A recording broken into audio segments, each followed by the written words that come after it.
This summer, coming to a city near you. an epic adventure. One man, One podcaster. lots of globalists. A lot of hair gel. How far will he go to do what he must? All the way to a foreign land. One patriot versus many globalists. One Iranian helicopter. What will it take?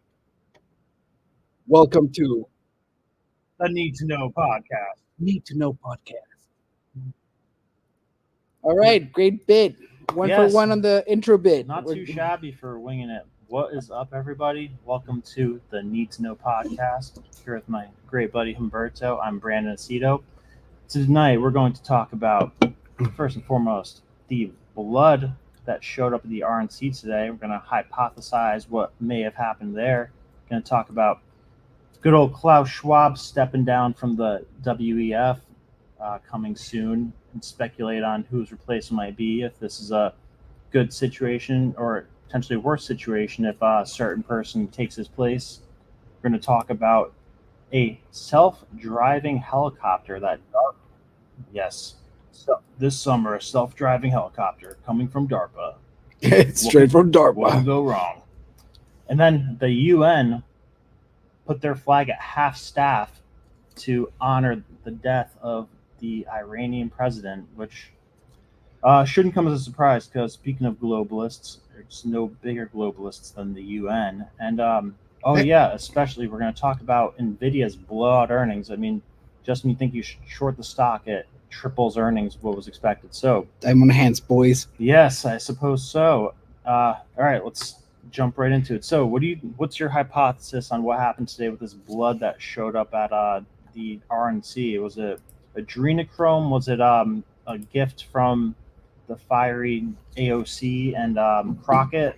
What do you think? I think it's a bit. A bit? Yeah, someone's doing a bit at the RNC after what we saw last week. The cat fight. I think it's a period joke. A period joke? So I mean it's funny because if it showed up at the DNC, I think there would be a lot more hysteria about it. But with it being the RNC, I feel like it's slightly under the radar. It's just a lot of more conservative channels talking about it. Not that we're conservative at all, but I don't know. You think it's like a threat? Look, I did the research. I read the news, Right. and till right now, they don't know who sent it. Mm-hmm. They don't know why they sent it. It just showed up. Yeah. We right here in this building, we'd send a lot of weird stuff, big time weird stuff. Yeah. Don't send You stuff. wouldn't even imagine. Send nice stuff, not weird stuff. And I mean, like, let's get into it. What do you think they're trying to say? I think they're trying to say you better watch out because if you F around, you're going to find out. Yeah, but you know, the watch The Godfather? Yeah. It's like Okay. the sleeping with the fishes thing. Yeah, sleeping with the fishes. You know that scene? What's The Godfather? There's a scene with the horse head. Yeah. All right. You like if you're sending a warning, you'll do something more violent, not something like orderly and nice. Like put them in little vials. What do you want to do? MK Ultra somebody and send them there? I mean, can you ship a horse head? Can you like replicate the Godfather today to the RNC? I don't want to sound like a psychopath here, but I will send a dead cat Oh, come on. or a dead rat or something dead, but not vials. You could send like a picture or something. You don't have Yeah, to or go a through the picture act of of yeah, actually you killing you something. can send a picture of something dead. Like if it was a warning, you know, like a call to action, like you better watch out. Well, I mean, the thing about this is it's a pretty simple process to just simply test the blood and see like, oh, okay, this came from a pig or it came from a member of the DNC. That's actually really interesting. Yeah. Like once we he need tested, to know once it's tested who it came from. you know Or what we need what to it came know? from. What? Because it's a need to know podcast. That's right. Need to know. Need to know. We need to know. Brandon Aceto. I just think it's one of those weird stories that I really like. No, but I mean, like, what are the Vegas odds on it being like just some anonymous person's blood that's not in the system versus You- an you- animal you versus you something can't that we know about. you can't have anonymous blood. Like everyone, like No, blood there's comes people who from are off the grid. like 100%. They found a guy that is 100% of the grid, no medical records, and they send his blood. No, there's times where they find blood at a crime scene and it doesn't connect back to anybody. It does happen, and with the amount of illegals we're Debunked. getting, Yeah, you think it's illegal blood. I mean, it could, if they're trying to make it anonymous, that'd be a pretty good way to do it. But I think once they find out where the blood is coming from, They definitely won't tell us. you think they won't tell us? No, They will tell us. It's the RNC. Nothing. If you want leaks and you want people finding out what things, send it to RNC. in reality, we should know right now, based like with the technology we have. So you They were think gonna tell you us. think we already don't know? Yeah, because it would have happened at like noon today. Yeah, We should know right now. but maybe they're busy with actual crimes. Oh yeah, I mean, it is DC. It is DC. It's filled with Never mind, it's crimes. just gonna be backlogged for months. Okay, what would be the most interesting, like theory about the blood samples? If it was like Mitch McConnell's or something, or like Trump's, or like if it was somebody from the Republican Party. That's a good one. But that'd be stupid. Well, that'd be an ultimate message. It's like you're like, no, I didn't give blood in a vial. How'd they get my blood? And like, exactly. We could do anything. Exactly. That'd be a power move. good one. Good one, Brandon. Thanks. Every once in a while. Okay, so one of them that I think that'd be the best, probably the best turnout. One of the RNC members. Oh, 'Cause, I mean, 100%. if it's somebody from the DNC, that's too easy. It's like, oh, okay, weirdo. Yeah, but- I just packed some of my blood myself. Here it is. Yeah, and if it's like a cat or pig or something, it's like, oh, okay, like, weirdo, you just grab some animal blood and sent it to us. Okay. But if they somehow retrieved somebody's blood, like from a doctor or something that took their blood, it's like, yeah, we could get you anywhere. I don't know. Like, I read and listened to too many true crime podcasts. Mm-hmm. Like, my favorite guy, Yeah. the Zodiac killer.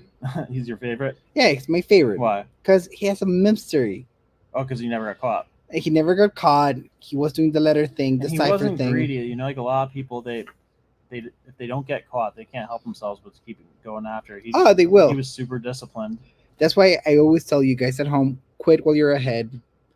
I mean, if you're a serial killer, turn yourself in. That's not cool. But anything else, quit while you're ahead. Mm-hmm. Geez. Yeah, like you make a funny joke and like bounce and stuff, trying to double down. If you hit a big trade in the market, then take your earnings, go home.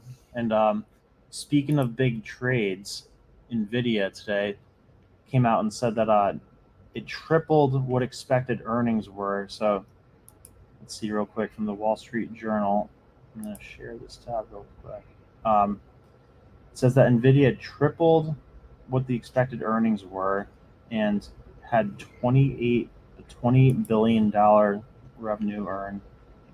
So we're going the chips from made by Nvidia powered the rise in artificial intelligence, which is threatening to disrupt virtually every major industry, Chief Executive Jensen declared in the beginning of a new industrial revolution, where Nvidia was helping turn $1 trillion of data centers into AI factories. Brandon. Yo, How about if you make the video public? make what video public? This video public. Our video? Yeah, like at the stream, it's unlisted. Oh, good start. That'd be a great start. Oh, you were on that one. No, dude, you changed the thing. I didn't change it. Here, I'll do that. You changed the thumbnail. Oh, Jesus That's Christ. funny. We lost some really good bits. They're not dead forever, are they? No, they're there. All right, now people can actually watch us. All right, so as I was saying, I was looking at the numbers. I was like, what a loser. Welcome to the Need to Know podcast. yeah, so apparently it's up for debate right now who that was on, but one of us left this unlisted. I mean, in my opinion, that's as much of a mystery as the vials that we were just talking about that got sent to the RNC. I don't remember touching that, but regardless, here we are on Nvidia. If you were banned from our prior discussion about the blood vials. You could rewind it a bit. I think it'll let you watch. But don't rewind it right now. No, after the because fact. we're on to the next thing. Yeah. So Nvidia delivered a record quarter and signaled that AI boom is still going strong, driving its already meteoric stock up Wednesday evening about $1,000 a share, and it's going to do a 10-to-1 split. So you see this chart right here. It shows got what, $14 billion. It's Q5. So it says it got $28 billion of earnings this quarter, and yeah. So this whole thing's pretty much propping up the entire stock market. So you think it's going to keep chugging along? Because I thought it was crazy at $800 a share, but now it's upwards of $1,000 a share, and it's going to do a 10-to-1 split. This is actually insane. Okay, because it goes up and up and up and up. We've been covering, and I mean, Nvidia has been on the news for the past year and a half. Yeah. And it was like 3 or 4 months ago that they covered on the PVD podcast that it was like all-time high. Yeah. It's been a 52-week high. Yeah, it's vertical. 52 weeks, week after week. Yeah, no, it's carrying the entire stock. You know how many weeks there's in a year? Yeah, 52. 52. No, I think without this stock, the stock market era would be an entirely different story, because the S&P and Dow has been hitting an all-time high the last couple of weeks, even though they're talking about raising rates again. So that's pretty crazy. But I don't know. I guess this is like a thing where this is like a matter of national security almost, that this industry is that important to the U.S. and they kind of like backed their way into this faction. I don't even think they envisioned what this was going to turn into, because it would start off as like a gaming company, and now it just turns out that's like incredibly valuable for everything that we're building. You know, this is the type of stock I really like. Why? Because it goes up. Because it goes up. I like that. All stocks that go up, I like them. They're winners. But jokes aside, this is the type of thing that is tangible. Yeah. Like, you know that this guy's right here. Right. They're a bunch of nerds that know what they're doing, and they're the only guys that can do it.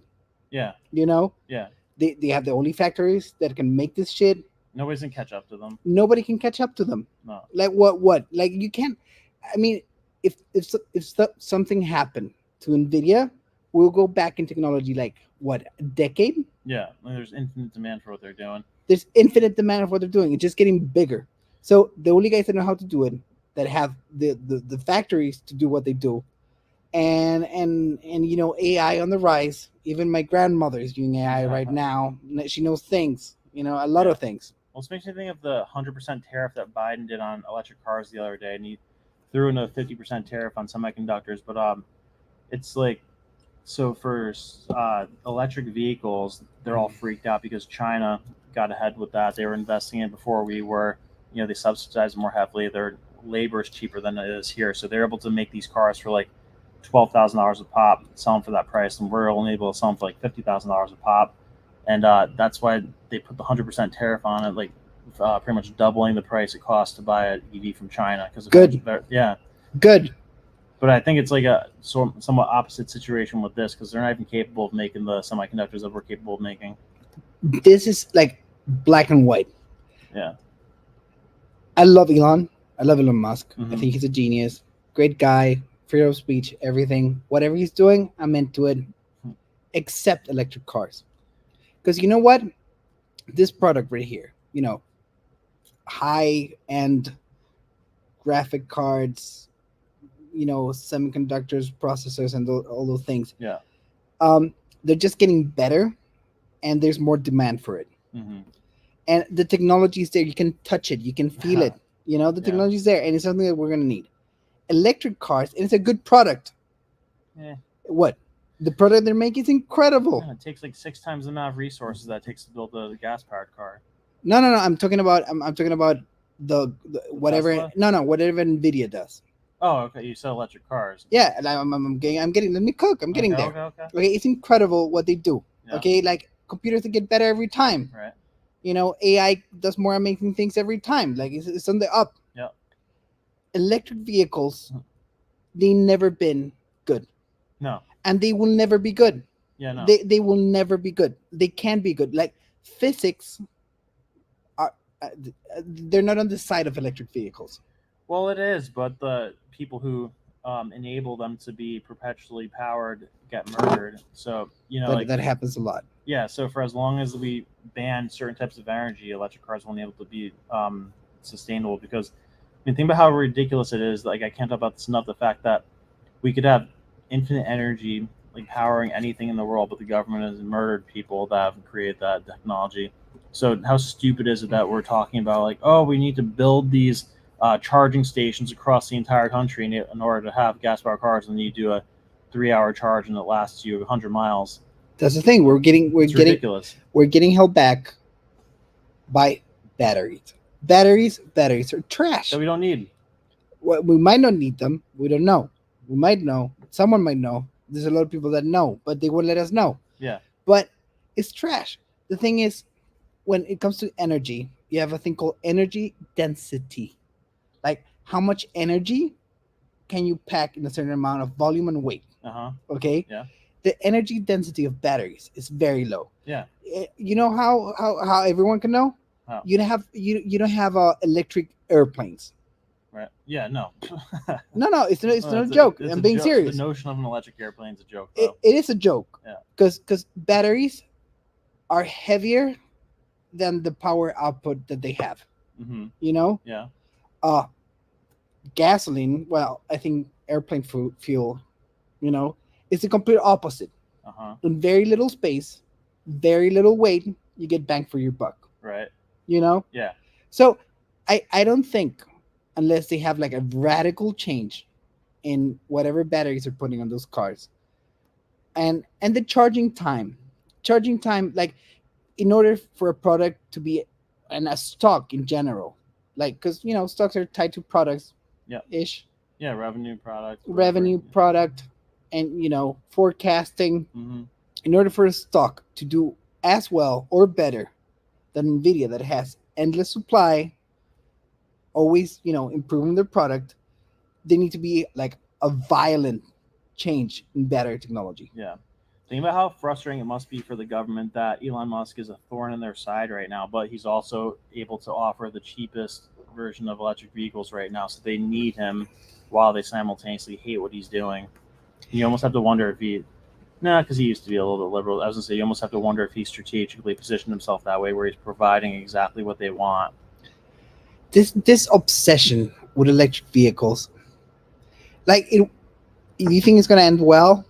No, I think the reason they want them is because they could shut them off or lock you out of them and control the ease of transportation. They can do that with gas cars. They do it all the time. Easily. I mean, the more technology you put in a car. Yeah, but like a 1980s pickup truck, you can't control that shit or shut it off. Yeah, that's why I drive an old pickup truck. Yeah, that's what I do. What you need for doomsday. But oh god. But that's what I'm saying. Like, if we're not allowed to give financial advice here. This is just for entertainment purposes. We need to make that disclosure. But if you buy right now, Nvidia, you won't be wrong. Yeah, I think long term it's definitely a safe bet. Like, I think the only thing that could stop them is a war. Like a missile literally hitting the factory. Yeah, I mean, they're in a very dicey, part of the planet with a really nasty neighbor. We all know who it is. So that's the only thing that can stop them. On the other hand, electric vehicles, and you can see the stocks, they're all dropping. Yeah, like 90%. 90%, all dropping, except for Nikola. Mm-hmm. Yeah, the hydro-powered one. The hydropower, because that makes sense. Yeah. Hydrogen packs a punch, but they hate hydrogen. Yeah, you don't hear any politicians talking about hydrogen. You know why they hate hydrogen? Because it's too efficient. It's too efficient, and it can decentralize energy production. Yeah, and that terrifies them. Yeah. Because no longer the Saudis are going to be making all the oil. You can literally do electrolysis in the back of your garden. Yeah, think about how and it takes water. Right. Think about how fucked up the Middle East is right now, and then bring the price of oil to zero, and then what does it turn into? Oh, a shithole, a bigger shithole. It turns into like was Stone Ages. It is.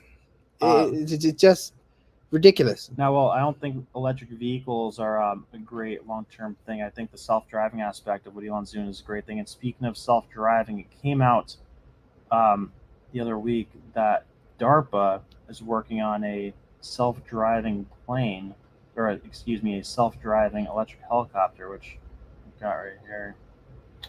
No, So- self-driving helicopter. Yeah, It's self-driving gas-powered, self-flying. helicopter. Yeah. So check this out. So the military-industrial complex strikes again as the Defense Advanced Research Projects Agency, DARPA, recently dropped a new Black Hawk helicopter that can fly with no one inside it.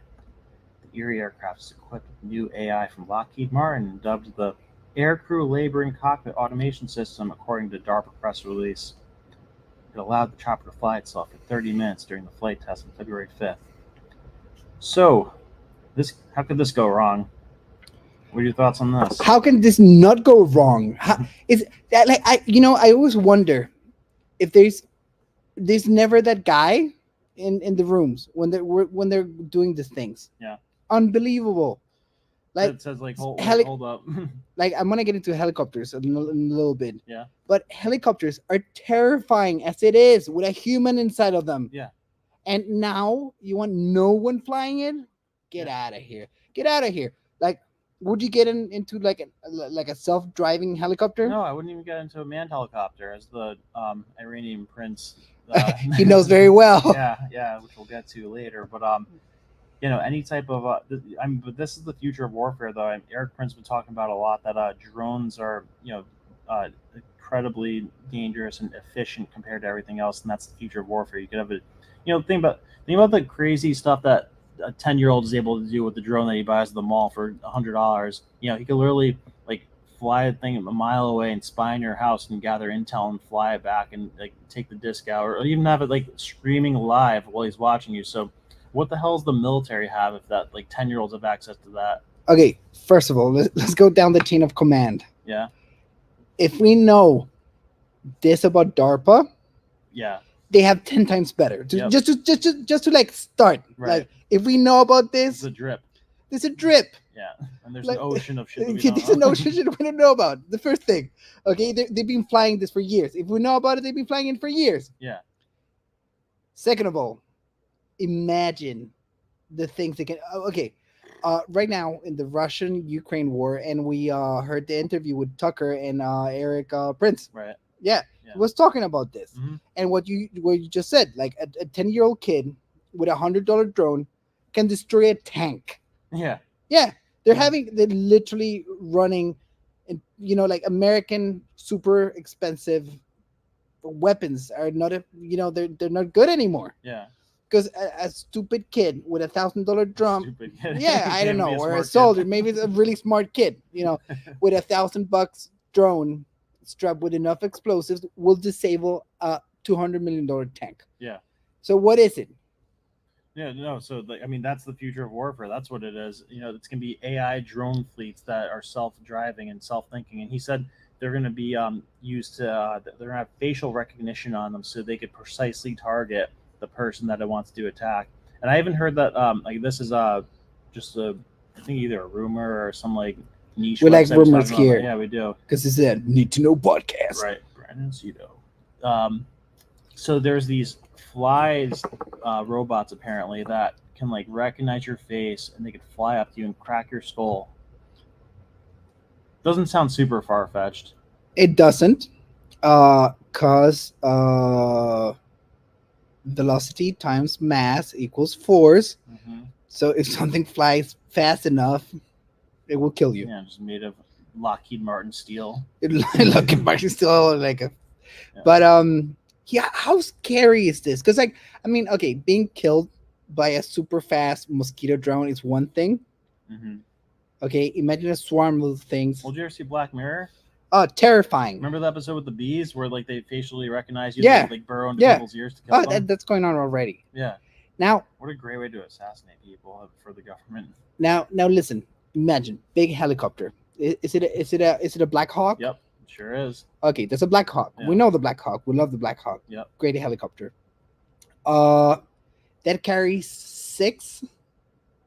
Yeah, 5 or 6 people. 5 or 6 people, pilot, co-pilot, and maybe 4 guys in the back. Maybe more. I don't know. I'm not a helicopter expert. I'm sorry. If you know about helicopters, leave it in the comments. Yes. All right. or Minnect me about it, or Minnect Brandon about it. Links in the description. You can go like, hey Brandon, why do you have the Chilean guy that knows nothing about helicopters? Hey, we'll give you an answer. We will answer. Mhm. I have 100% satisfaction on my Minnects. Yep. Great stuff. But so imagine like a human size, like self-driving, self-flying Oh, helicopter. yeah. So this is the scenario. Okay, Brandon? Alright, hit me. You're sitting there, sitting, in your boxers, Right. watching some YouTube, Yep. and then this thing flies into your, like, the window level of your apartment. Yeah. And this humanoid kind of like robots that they're making now. Uh-huh. All right, two of them jump out of the helicopter, Yeah. black bag, back into the helicopter. Yeah, I can imagine that. Because being killed is not as bad as the thing they can do to you. Well, the scariest notion is the thing where they take your consciousness and could like put it into something and make you feel like you're like existing for hundreds of years. See, like being killed, it's actually a good outcome. It's the minimal suffering compared to the things they could potentially do with technology. So I take the mosquito, the Lockheed Martin mosquito, to the face yeah. 100% of the time. Yeah, because is there anything scarier than imagining they could just like capture your consciousness, put it inside of a computer simulation or something? Or worse. Like what? I don't know. I don't work at DARPA. I don't work at DARPA. But yeah, it's scary, dystopian. Stop making helicopters fly by themselves. We don't like this. Speaking of helicopters, the Iranian prince, we know he died the other day in a helicopter crash. Died like a dog. He died like a dog. But then the UN, who's just getting worse and worse every day, they put their flag at half staff to honor him after his death. And this is a person who's killed, tortured people, suppressed free speech. Well, you know what his nickname was? Yeah, the butcher. The Butcher of Tehran. Yeah, so what the hell's up with that? I'd say rhetorically. Well, I know the UN's a bunch of like, sick globalists, but no, really, they're full blown Marxists. Like yeah. they're old school communists. Mm-hmm. Yeah. Like they don't even hide it. No. They don't even hide it. Yeah, the fact that we're okay with that and that we or let them receive money from us every year and participate in their crap. Defund the UN. Sorry, that's what it is. 100%. Defund the UN. That's what we need to do. UN, Davos, potentially. But we don't pay for Davos. Our companies do. Well, but it's a private institution. I'm kind of a libertarian. That inflicts terror upon the world. If you're in the corporate world, but like I'm all for doing terrible things with your money, but doing terrible things with my money and your money, that's not so cool. Mm-hmm. So anyhow, this happened this Sunday night, I think. Sunday night. Yeah. And there's a bunch of conspiracy theories going around this. All right, first one. What do you think it is? That Mossad did it. Yes, Mossad did it. Reliable. And the funny thing is that this happened, and the first thing they posted to it wasn't us. Yeah. Sus. Didn't they post a helicopter image too? Like an emoji? Allegedly. Nobody saw that? Nah, there's a few screenshots going around, but you can't trust everything you see on Twitter because contrary to popular belief, not everything that is on the internet is true. Now the second conspiracy theory I really like. I think it's really funny. Space lasers. Space lasers. Remember the whole blue roof Hawaii thing? Yeah. Okay, so same kind of laser. Mm-hmm. The helicopter wasn't blue, clearly. Yeah. And they showed a space laser at the helicopter, and it just you saw the pictures. You know what happened. Yeah. And then the third conspiracy theory is that somehow the United States was involved in this. Well, I wouldn't rule it out. The old boys, the agency. Now, it will always stick with me when Tucker did the interview with Vladimir Putin. Yeah. That is motivation to do pull one of the stunts. Yeah. And the second part of it is capability. Capability. Yeah, that you're capable of doing what you're being accused of doing. Uh-huh. Because that leads me to the fourth conspiracy theory. That is an internal power struggle. Yeah. So basically, racy. That's how is that how you pronounce it? Mm-hmm. What's kind of getting on the way for the next heir to the presidency, because that's how it works in Iran. And then they just yeeted him to get him out of the way. And the fifth, and what the media is going through, going for, is the weather and a mechanical failure, which is really weird. Like most of the time, when a head of states flies a helicopter, and we can see it here all the time, the aircraft is always escorted. Like it always has like a security detail around them, other planes, other helicopters, and this was by itself. So the jury's out. I don't know what it is, but we're gonna go through a list of some famous helicopter crashes. Oh boy. Oh boy. Some of them are sad about, some of them are not. Yeah. Most recent and most famous one, our boy Kobe Bryant. Yeah. This happened in 2020. It's been 4 years. I know. Incredible man, incredible player, and I get emotional whenever I think about Kobe. He was a great guy, best guy that ever played in the Lakers. Yeah. And I don't think Mossad did that one. What? I don't think Mossad did that one. No, not at all. But and the beautiful thing that even though he passed, he's still doing good for people. Yeah. So yeah, that's a shame. Well, then second we have Ibrahim Raisi. We talked about it a little bit. Those are the ones I would have pulled up off the top of my head too. But what else you got? All right, I got Sebastián Piñera. That it's a former Chilean president that died in a helicopter crash a few months ago. Coincidence? Then Possibly no. Other leaders, you have Daniel Balavoine, a French singer that died in 1986. Right. And then everyone should know this. Like if you watch a Hollywood movie, you know that helicopters, they explode. Yeah. They explode. Yeah, no, you're asking for trouble if you got. You're asking for trouble. Yeah. Favorite helicopter scenes from movies? Apocalypse Now. What do you guys think, by the way? Do you think Hamas did it? Do you think the CIA did it? Do you think it was natural causes? Was just a shitty Iran-built helicopter? Let us know in the chat.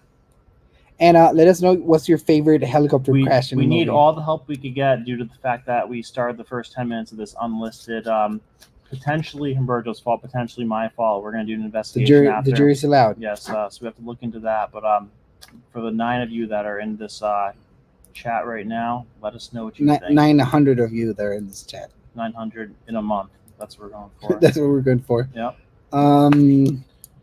So, but speaking of what? No, just favorite helicopter scenes. Dark Knight, great. That's a good one. Yeah, that's a good one. Die Hard, it's the best one. What about Predator when they're like rolling up to the jungle at first? I forgot about Predator. Dun, dun, dun. That's a great. Like the handshake. That's a great helicopter scene. That's my favorite one. And when they're getting dropped off in the jungle, are you kidding me? Like the red light and everything. Do you actually watch Apocalypse Now? Yeah. It's a great movie. Love the smell of napalm in the morning. Love that movie. Anyhow, next speaking story. Of death and destruction, Klaus Schwab says he's stepping down from the World Economic Forum, which should be great news to us. I'm happy about it. He's one of my mortal enemies. I think he's one of the biggest enemies of mankind and the human race that is out there right now. But one thing that I potentially fear is who his replacement is, and I have a feeling it's potentially Yuval Noah Harari, who famously calls people useless eaters, and that we're just going to be leeches on society, basically, because when AI starts doing everything for us. So it's been reported that he's been the brain of Klaus Schwab, or the person who's been telling him what to say over the past several years. So he's potentially has the most influence inside the organization. So I hope it's just a boring nobody person, but if it's Yuval Harari, I think that's big problems. What do you think? names are being thrown out there. Who else? Tony Blair. Tony Blair. Tony Blair, Who's that? former Prime Minister of England. Okay. Yuval Noah Harari. Oh boy. That's one of them, and that's my list because I didn't do enough research for this bit. Do you think Yuval's worse than Klaus though? That's the big question. Remember what I told you about snakes and spiders yesterday? Right. What did he tell you about it? The worst ones are the ones you can't see. All right. So we have this guy. He looks like a villain from a movie. My boy Klaus. Yeah. We know him. We hate him. He's out there, doing his thing, wearing his Star Wars suits. Mm-hmm. I think it's always for the worst. Like, we don't even know the next guy. Yeah, like he made himself extremely visible. And extremely visible. The darker side of the WEF is the Trilateral Commission, which nobody's heard of, and you have to do a good amount of digging to even know where that came from. It came from David Rockefeller, and then the WEF started shortly after that, if not around the same time, and they kind of pushed the same globalist agenda crap. So I mean, maybe the WEF is the snake that you can see, and they're extremely straightforward with everything they're trying to do. Which is weird. Everything. Like, you can always go to a website and find some gold. Everything that they post, they put it on nice PDF files. This is public. This, because during the later part of the 90s, beginning of the 2000s, the war on drugs was in full swing. Okay. Yeah. So, the CIA allegedly run some operations in Mexico to get rid of the heads of the cartels. Right. And they ended up doing worse because the OGs of the Mexican cartels, they had a code of honor. Yeah.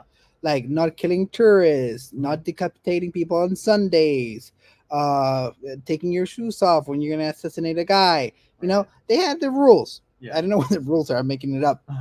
But after they got rid of the original heads of the cartels, things got really violent. Yeah. And things got much worse because the generation that came after them is so much worse. Like Rupert Murdoch. Murdoch. Rupert Murdoch, yeah. Head of Fox. His kids are terrible. Yeah, they got they're monsters. Well, their wives control them, unfortunately, and their wives are liberal, so they're liberal. So we need to, like, I don't know. I think the jury's still out. Speaking of the whole gang thing you brought up, that makes me think of something I heard from this Sam Setter. I heard somebody on their show arguing recently that the only reason that Bukele cleaned up crime is because he teamed up with one large gang to help clear out the rest of the gangs. Do you think there's any truth to that? My head just kind of went there when you said that. I haven't really looked into it. But off the top of your head, do you think it's likely that he did that, or do you think he was able to do it without teaming up with a gang? I wouldn't go like, oh no, that's not what it is. Mm-hmm. What I know, yeah, he got into power. He raised the salary for military personnel and raised salary for police people. Yeah, policemen, policewomen. Mm-hmm. And then call them to action to clean up the country. Yeah, that looks good in the media. It looks good on TV. Well, if you were in a spot where you're just taking over a gang-ridden country, would you team up with the most powerful gang and say, "Okay, listen, no more drugs, no more murdering. Help me eliminate the rest of the gangs, and I'll let you operate. But you're gonna be clean cut about this. No, hardcore gangster bullshit. Like, make your money, but do it in a clean way." Would you do that, or would you just try to clean house organically through the military? I mean, I'm a clean house type of guy. Do you think the average place that's run by or gang-ridden, gang-overwhelmed has the power to do that through a military standpoint? Look what happened in Colombia when they tried to do it with Escobar. It was like the gangs fighting the military. I think they half-assed the whole Colombia. What was the name of the operation? Oof, good question. I forgot. I literally just talked about this in Colombia operation. I think it was literally Operación Colombia. It was something like that. It's something really stupid. Yeah, nothing comes up right away. But whatever it was. Whatever it was, They never really want to get rid of the cartels there, because the thing is, once you go in, Start on the take. it's balls to the wall. Yeah. It's like you need to go all in, all in. Like you can't half-ass it. Oh yeah, no. You need to kill every single one of them. Yeah, it's war. It's war. Like, it's war. And if they're not dead, you kill them. And if they're not killed, you take them prisoners. No rights, nothing. Yeah. Uh, there's very few things that will destroy a society as drugs and drug trafficking. Mm-hmm. Yeah, corruption though, because it's like it's contagious. It goes like this, like you start with the drugs and the trafficking, and then you want to get the police in your pocket, you want to get a politician in your pocket, Boom, off to the races. and Got boom, your off to the gangs, right. Yeah. So like you either go full speed ahead, do it, Or you're just part of the corruption. or you just part of the corruption. Yeah. And so far I think very highly of Najib Bukele. Yeah. Good guy, cleaning up. The murder rates are way down. So, however he did it, good for him. Yeah, I mean, I love that he calls it the globalists because you don't hear anybody else doing that. Beautiful, beautiful. We have a new generation of South American leaders. I think his country is in Central America, but it is what it is. I actually really like it. Yeah. No, yeah. So the less globalists in the world, the better. And the globalists actually are the scariest gang of all, I think, compared to the people who peddle drugs and gambling and all that stuff in the countries. I think the globalists are the ones that enable all that stuff. Like even in our country, I know that homelessness has gone up 20% from 2022 to 2023, and that's not an organic thing. It's caused car insurance rates to go up at like 30% because of all the crime. So it's just a infectious thing that they're pushing, like the fact that the simple things of life are so expensive, like gas, food, housing. That puts people in a state of desperation. Desperation creates crime. So there's no reason in the world why we can't push the prices of those things down from a market-driven supply side standpoint. But the fact that we don't do that, I think, is a choice by these global leaders because they know that that'll create chaos, and the chaos that they need to do what they want. Like they want to weaken America enough to erode it to the point where they could have this one world system. And we got into an interesting conversation the other day. We said, because I almost don't see a way out of this one world currency thing, because the reserve currency system is inherently flawed because you need to simultaneously supply the rest of the world with your currency and try rein in inflation on your side. So the rest of the world needs dollars. We need to not have too many dollars here. But if we ended up in a one world currency, one world government situation, what if there was a one world American Constitution? Would that make globalism or a one world government less scary if there's a one world Constitution? I remember this. It's I think the biggest mistake, like fighting wars you have no business in. That's the biggest mistake. But if you're under if you're delusional enough to think you can civilize places that cannot be civilized, your best shot at building a society that will stand but that will stand by itself is exporting our constitution. Yeah, the Because greatest commodity that we have. they're hell bent on this whole democracy thing. Democracy is not for everyone. I think even this country and most Western countries are failing at the whole democracy thing. Yeah. Like democracy is such a, how should I say it? It's such a fragile system. Yeah. So setting up constitutional republics, that's the way to go. And I think when I export it, because after the Bible, I think the American Constitution is just perfect. Yeah. For the chat, do you guys think that the notion of a one world government would be less terrifying if there was a one world U.S. Constitution? Because the reason I bring that up is because I don't see a way out of this one world currency situation, because there's no country that's a suitable replacement to the U.S. dollar as the next reserve currency, which I think we got a good 10 years, 15 years left of the U.S. dollar being the reserve currency. But after that, It's not like China's going to be the replacement. China's in a worse situation than us. I mean, they could have been in that situation if they didn't make every wrong decision possible with trying to slow their population growth, scaring the capitalists with their socialist dictator policies where they stunt innovation. But yeah, that's what I've been kind of pondering, wrestling with lately, is how we could enter that next phase of currency without it being like the one world system that the globalists want. And I think if the rest of the world like strongly wants a constitution, we all get behind that. You know, you say some places can't be civilized, but I think some places like haven't had the opportunity to be civilized because we've, you know, just kind of raided and pillaged it and taken like the important stuff and left them do their thing. I think the Constitution is the best framework. Like, if we exported the Constitution to like Iraq, okay, Yeah. and we're like, okay, we cleared the whatever force was oppressing you, and here's the Constitution. You can't change it. If not, we're gonna be back knocking at your door. But you can do whatever you want within these rules. Because what a constitution is what constitutes, like what makes a country. That's Yeah. what it is. That's the basis of a country. You can't have a functional democracy because it's without a solid constitution. You can't. Yeah. It's not possible. You know, because it leads to corruption, leads to abuses, it leads to a bunch of, you've seen all Well, most the free countries. speech stuff happening in Canada and Australia. I mean, it's even happening here, but it's happening at a much faster pace in those European countries, those other Western countries that we're allies with, because they don't have that bedrock of a constitution. That's a great example. Australia is gone. That's a great Canada's example. gone, unless Pierre gets in, maybe. The American Constitution is a firewall between you and the government. That's what it is. Mm-hmm. And especially during hard times, pandemics, civil unrest, it's that blanket that keeps you protected.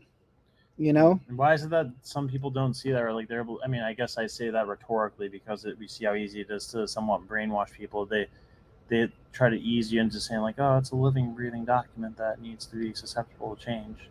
I worked for 3 years trying to save a constitution, and I can guarantee you, Brandon, that most people don't know what a constitution is.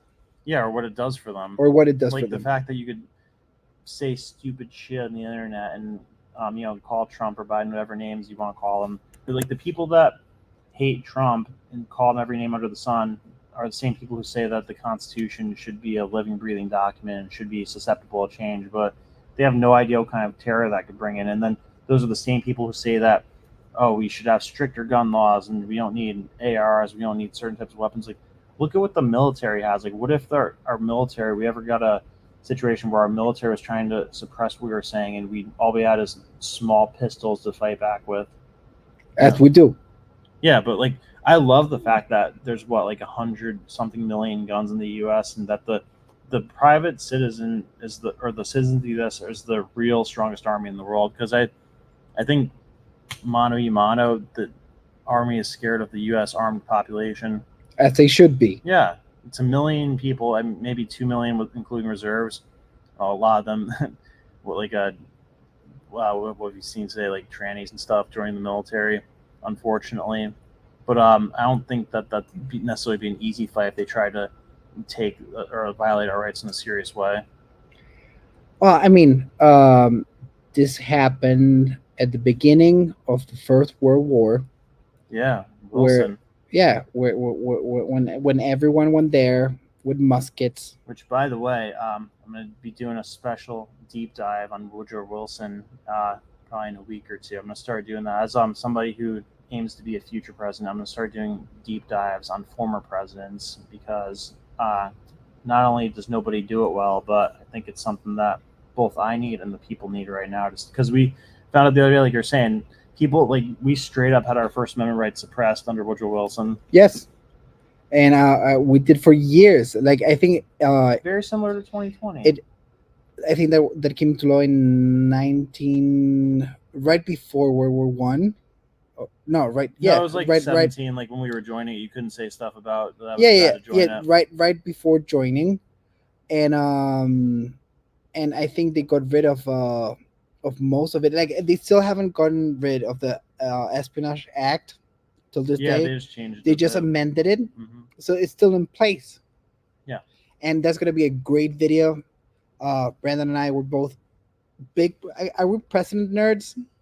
Yeah, but I mean, there's things that's lame to be nerds about, and there's things that's cool to be nerds about, and I will die on that hill saying it's cool to be a nerd about your country's history and the history of the leaders of your country, because some dudes straight up saved our asses as president, some dudes royally screwed us as president. So, And a combination of both. You Yeah. know, some of them are clear as day.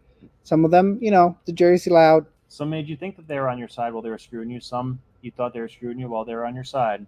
So there's no shortage of interesting things to talk about with that. Right now, I'm listening to a 30-hour-long book about Woodrow Wilson that I'm going to deliver something like you've never seen before on Woodrow Wilson, because it's quite arguably potentially the worst president we've ever had, or did the most damage that we've ever seen from a president. But I'm doing my best to see both sides of it objectively, because maybe there's something that masses haven't seen yet.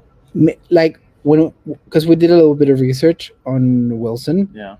and there was a bunch of things I didn't know about him. So off the top of your head, give me your best 3 presidents and your worst 3 presidents.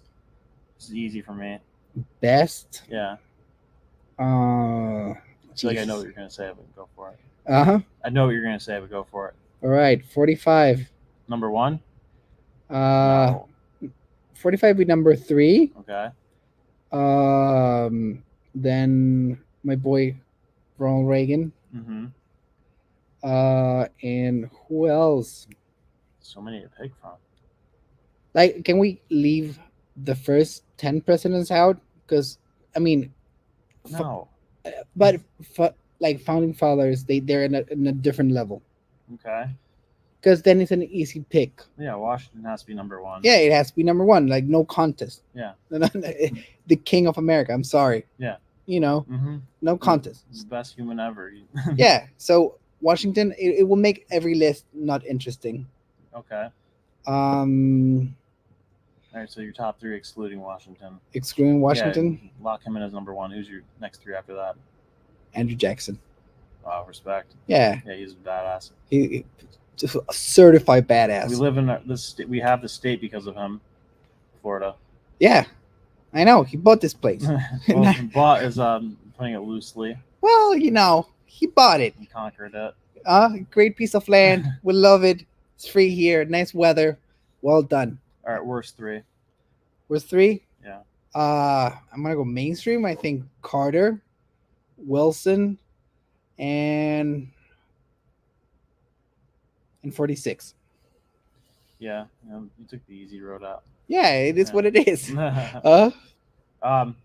Just mix it up. But yeah, obviously Washington number 1. I'd probably put Reagan at 2. Because think about all the shit that he did. Like he ended the Cold War, was pretty smart about it. Like got us out of a disastrous economy. I know. He inherited like kind of the equivalent of what Trump would be inheriting right now. No, not at all. Like I will put Trump higher than Reagan. Really? Yeah. I don't think so. I mean, he was more elegant. He got stuff done. Not enough. Well, here's the thing: if Trump comes in and fixes everything that's happening right now, then he jumps Reagan. But Reagan, he was dealing with the Cold War. He dealt with the Berlin Wall. I think he didn't do enough in the Cold War. Really? I think he didn't do enough. Hey, we won. Did we? I don't think we're done with the Cold War. Against Are we? Well, I mean, against the mindset of communism and socialism, definitely not. Look, living in Florida and knowing that Cuba is 40 miles away, the epicenter of communism and everything bad, and still there, we didn't do enough. We didn't do enough. A small shitty island in the Caribbean. What do you want to do? Just bomb it? Whatever necessary. Yeah, but that's kind of crazy though. Just like bomb the shit out of it. But like that's some Israel shit. It's taunting us there. Yeah, but it's not at like peak bad right now. It's not as bad as it was like peak Castro. It hasn't gotten any better either. It's just less influential in the Western Hemisphere. But in the southern hemisphere, they're still ruling everything. Like they're still running. They run the show in Venezuela. They run the show in Mexico. They run the show everywhere else. They run the show in Colombia. Most of the left wing militias are trained in Cuba. They send Cuban guerrilla fighters everywhere, all across South America.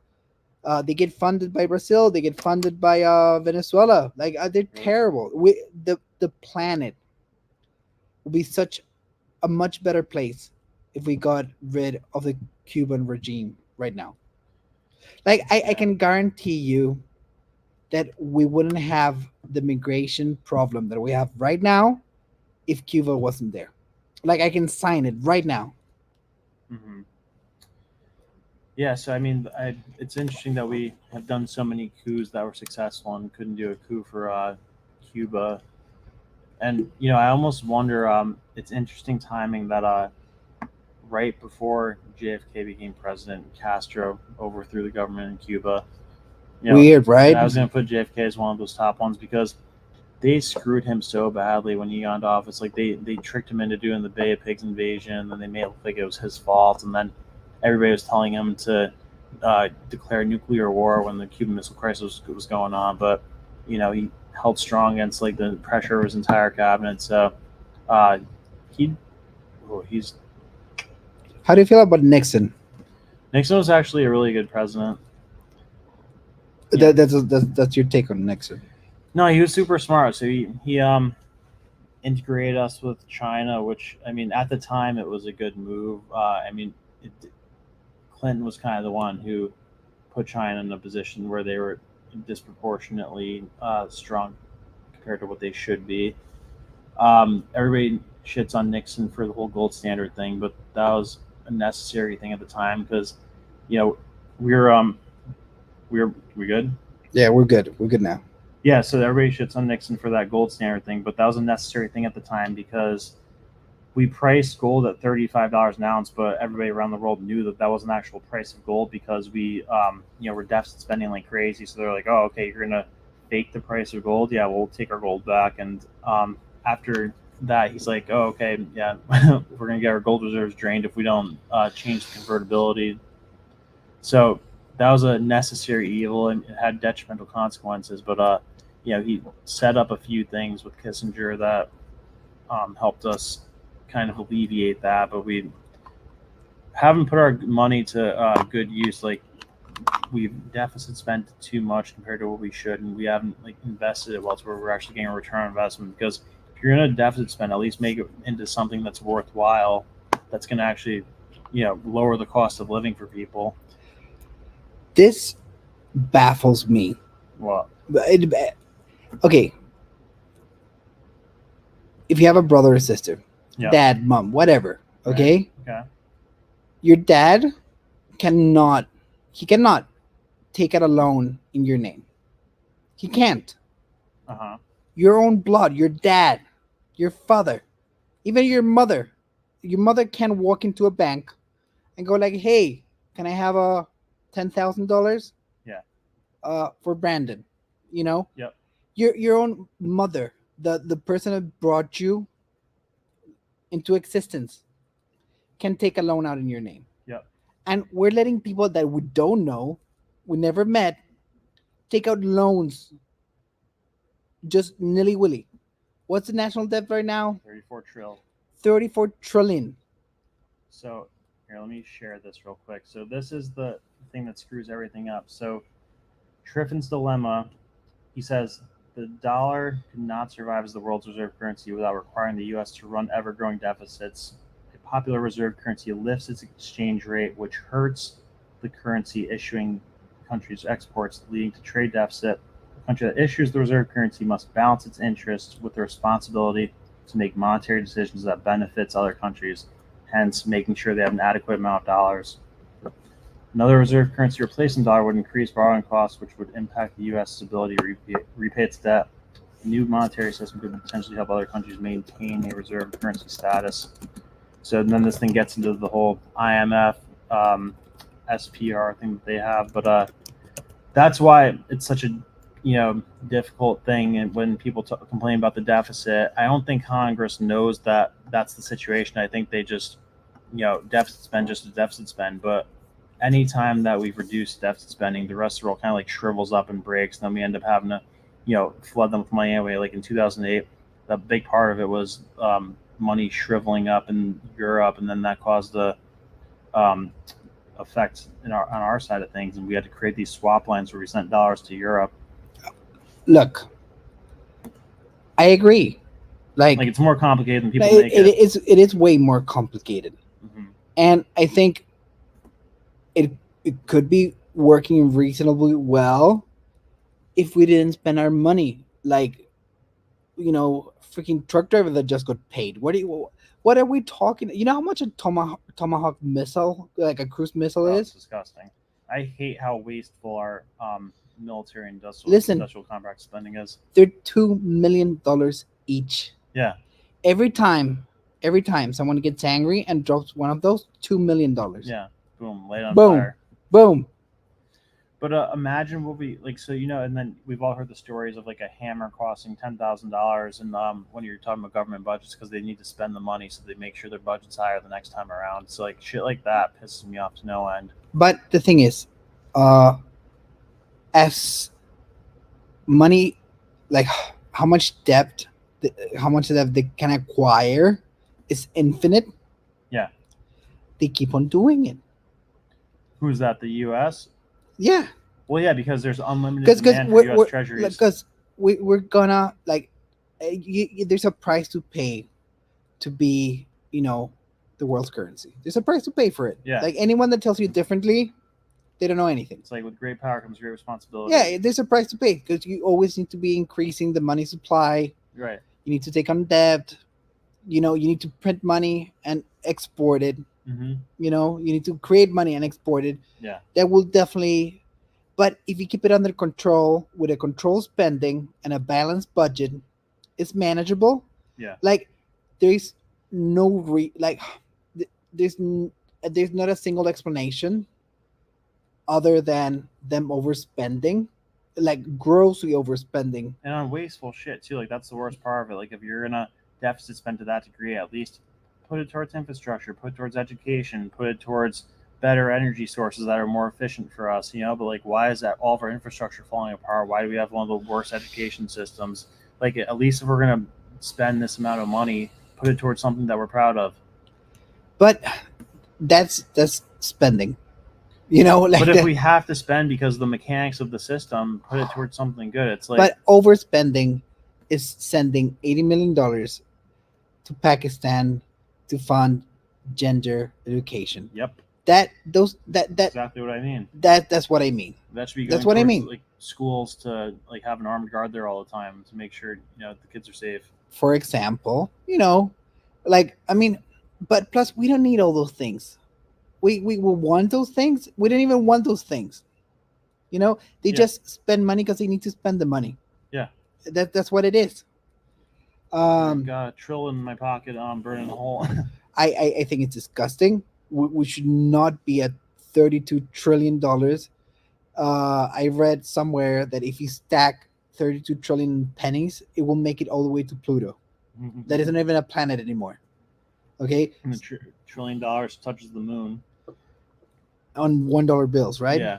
Imagine. A million stacked is like would be up to the top of this chair. A billion stacked to touch the top of the Empire State Building, and then a trillion stacked to touch the moon. I don't think most people. No, you can't wrap your head. You can't wrap your head. A trillion, like it's so much more than a billion. People have a hard time wrapping their head around a million. That's why when people go to a gas station and win big on one of those scratch things, get $1 million, they spend it immediately and go into debt. Yeah. Very few people know what $1 billion is. Like today, I was literally explaining to someone. Mm-hmm. How much you saw me? I was like, how much $1 billion is? Yeah. Like in a trillion, it's absolutely crazy. Yeah, and speaking of national debt, Andrew Jackson was the only one to ever have paid off the national debt, which is another president that I will be doing a deep dive on in the future. And that's about all we have for tonight. We're trying to keep this around an hour for right now. But for all you guys who have watched, thank you for watching, for tuning in. Our schedule is a little shaky right now. I know that, but we're going to consistently be doing this at least once per week, optimistically twice per week. And then, as the numbers show well for us, we'll keep increasing it. And optimistically, next time we will give you further advanced notice of when we're going to go live. I think we're going to aim for this Friday around 8 o'clock. Friday's good. Is 8 o'clock too optimistic, you think? Or things are crazy here. I know. So let's say a range between 8 and 9 o'clock. But we'll post on all socials and announce it beforehand. Any last words, Humberto? Any last words? You can connect with us on Minnect, and don't forget that. Any last words? Javier Milei has the right idea. His whole campaign, literally, no hay plata. That in Spanish means there's no money. There's no money. So, because if money's infinite, you have nothing. If things are infinite, you have nothing to fight for, nothing to optimize for. There's no point to government. Yeah. So we need to set a cap, and we need to start pulling the trillion down. If you went into business with Jesus, okay, right, and you made $1 million a day, $1 million a day, from Jesus' time to 2024 years ago, you still wouldn't have $1 trillion.